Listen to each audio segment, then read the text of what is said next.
Hey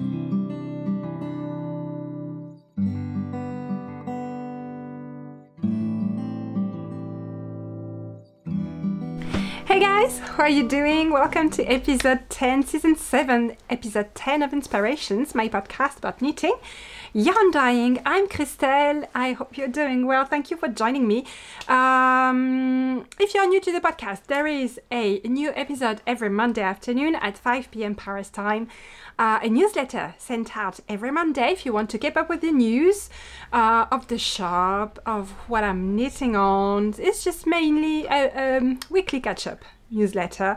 And if you are waiting for something specific in the shop, it's your best way to be informed and not to miss the appointment in the shop if you are waiting for something specific to be, put in the shop update.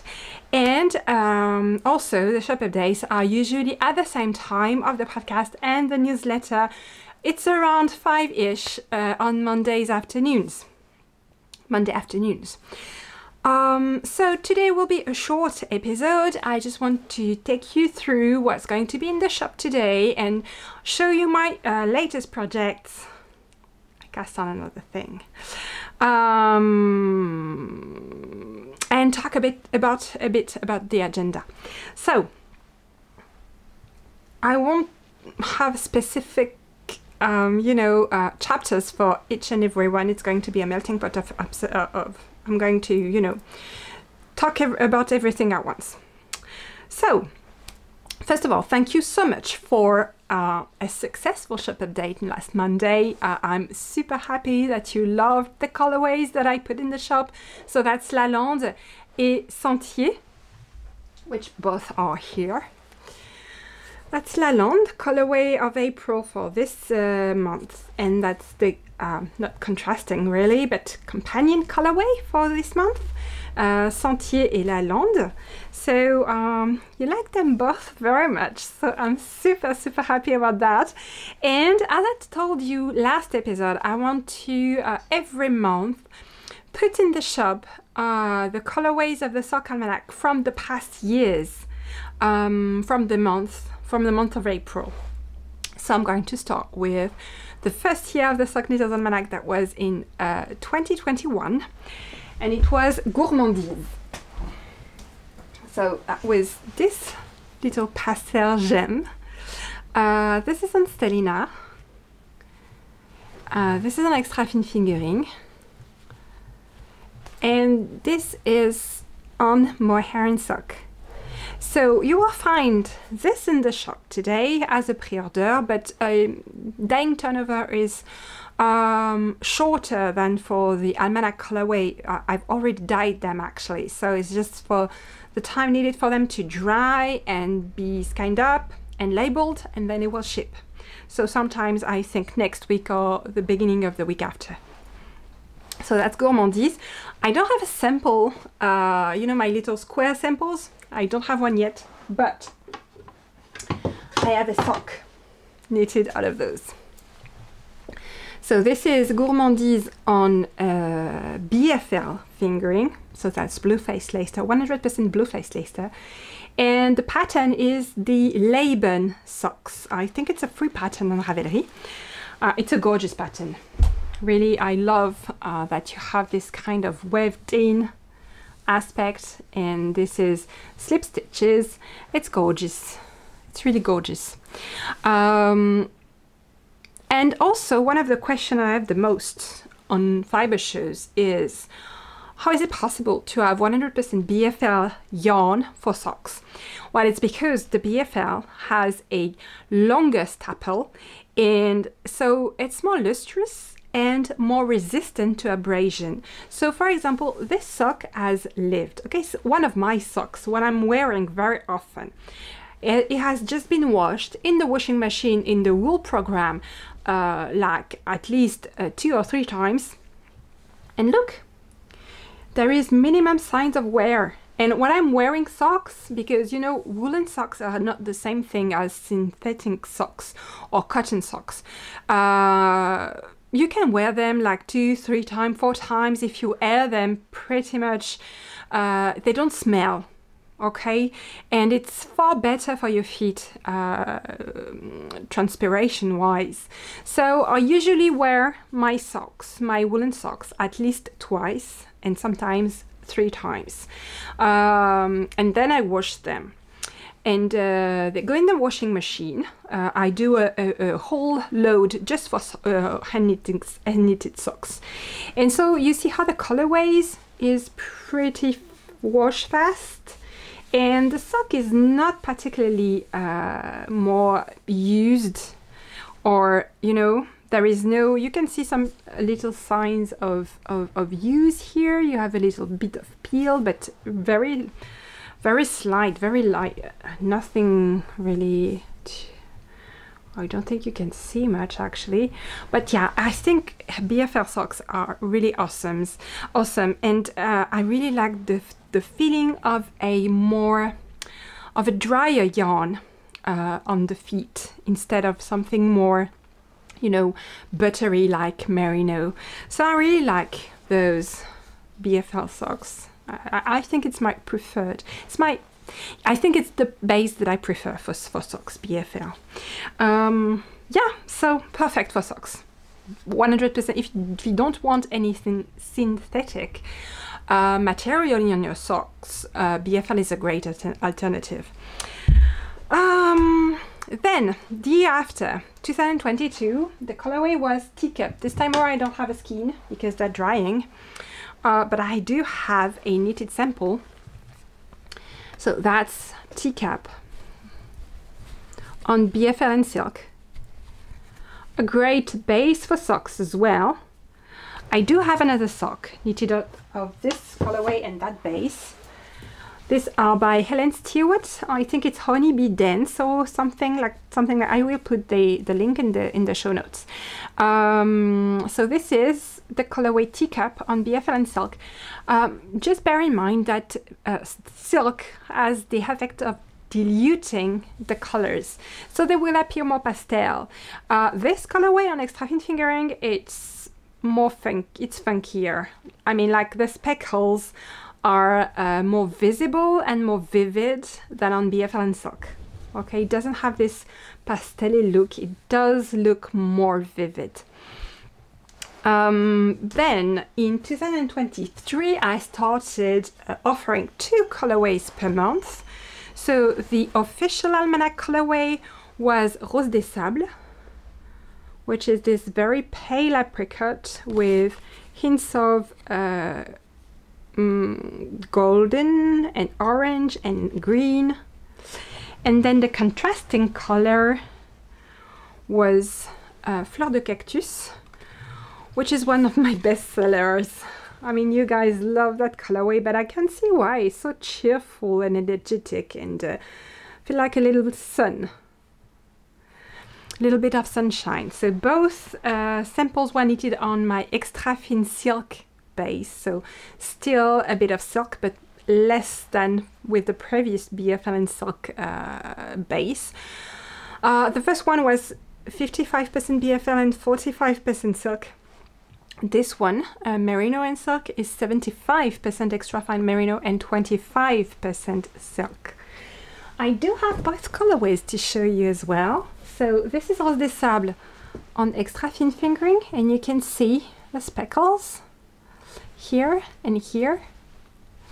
And this is the same colorway on BFL and silk, and again speckles, but a bit more like diluted, a bit more paler speckles. And then not Rose des Sables, this was Rose des Sables, and this is Fleur de Cactus on Stellina and on extra thin fingering. And so I don't have a sock for them. This time around I decided to knit a sweater. This is a project I started last year and that's been on hold for a year, but it's the fairy tale sweater that I'm knitting out of mohair and silk in the Rose des Sables colorway held double. So I really want to make progress on this. I'm loving this project, and I added beads to the lace. You can see it's lovely. It's a really delicate project. I'm really looking forward to finishing it. I'm in love with it. I think I stopped knitting on that because it was going on summer, and knitting mohair when it's really hot outside is pretty difficult. As soon as you have a bit of transpiration on your hand, it's not manageable anymore. And then I wanted to share with you my latest cast on.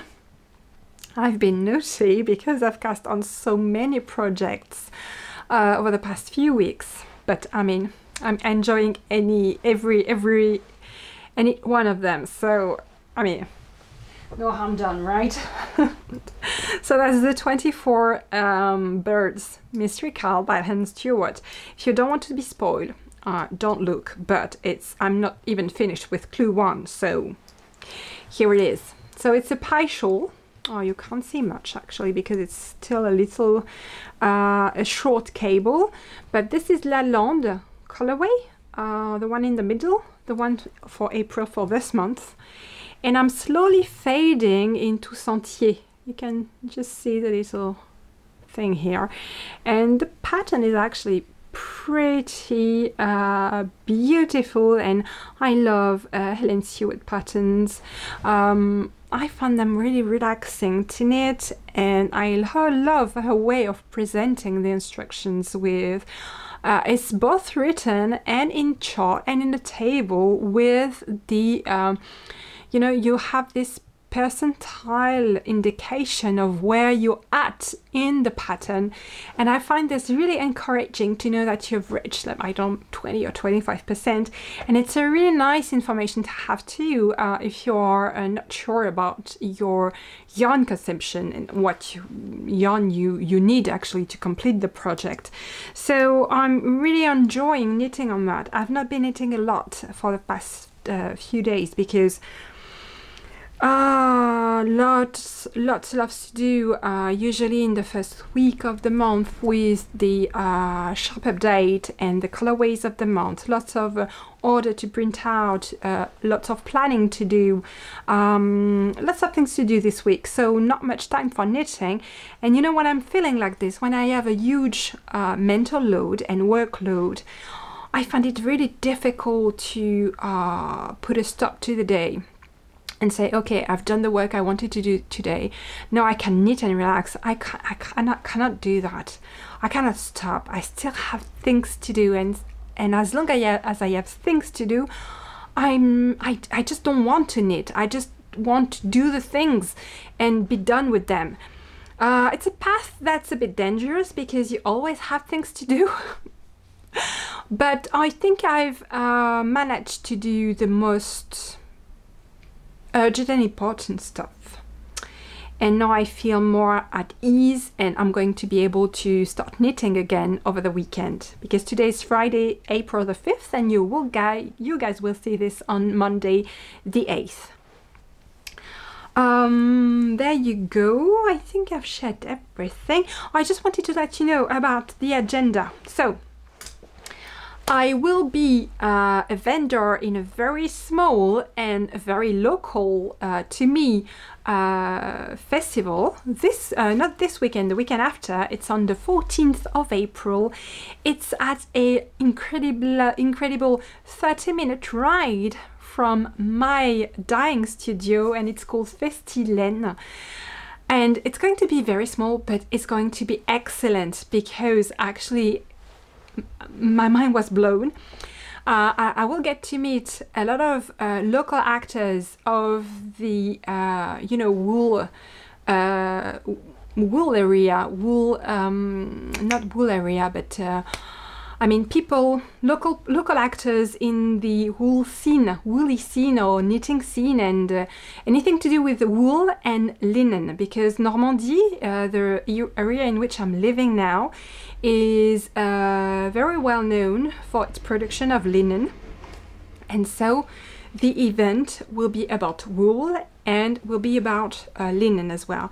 And there will be several breeds of sheep, wool producing sheep, I can't wait to see those.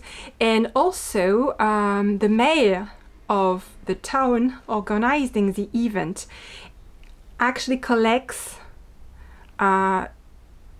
spinning wheels, antique spinning wheels.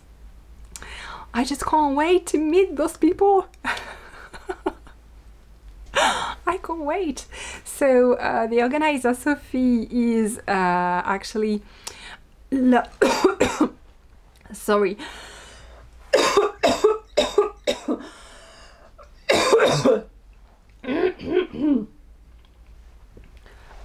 Sorry guys. She's on a training doing something with wool. I don't know how it is in English. I'm going to put it there. So she's on a training learning to do that. It's a feutrière. It's to do laine feutrée in French. And then there will be other vendors, not hand-dyed yarns. I think I will be the only one vending hand-dyed yarns. But there will be a lot of other people working in different areas of the wool industry. Yes, that's the word I was searching for. Actors, local actors of the wool industry.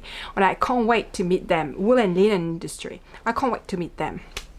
Those are my people, okay? And I can't wait to meet this mayor.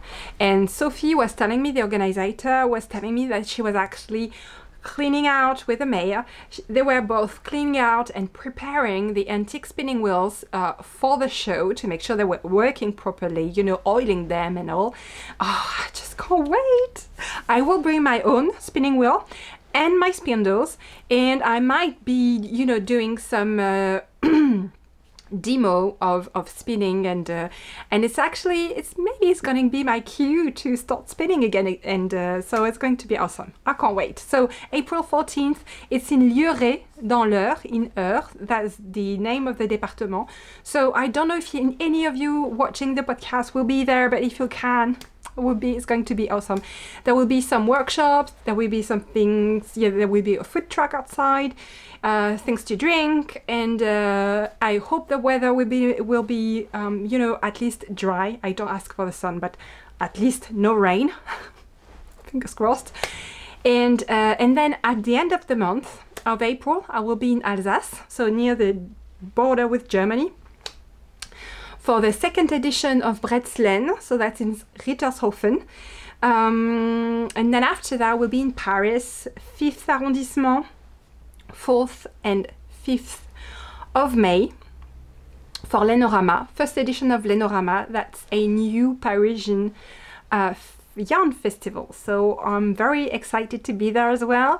And then I've put all the info on my website in the agenda section. You have all the dates, and I'm waiting for answers for other festivals. I will try to do at least 3 festivals out of France. Fingers crossed. I don't have the answers yet, but I'm expecting them pretty soon. So as soon as I got confirmation or not, I will let you know. I'm just saying hi to your friend, because you don't see that, but right in front of me is my, it's like a shop window, and it's a very small street, but anyone, you know, strolling by is seeing me recording the podcast, actually. So sometimes I know my neighbors now, so that was Michael, just strolling by, and I say hello. People must think I'm really special. Maybe not in a good way, but anyway. So you take care, guys. I'll see you next week. Next podcast will be on April 15th. And yeah, I'm really excited about the fiber shows I want to do. So I will be in Europe, but outside of France. So I'm really, really excited about the answers. I'm awaiting them eagerly, and as soon as I've got confirmation, I will share with you guys. Have a lovely week. See you next Monday. Bye.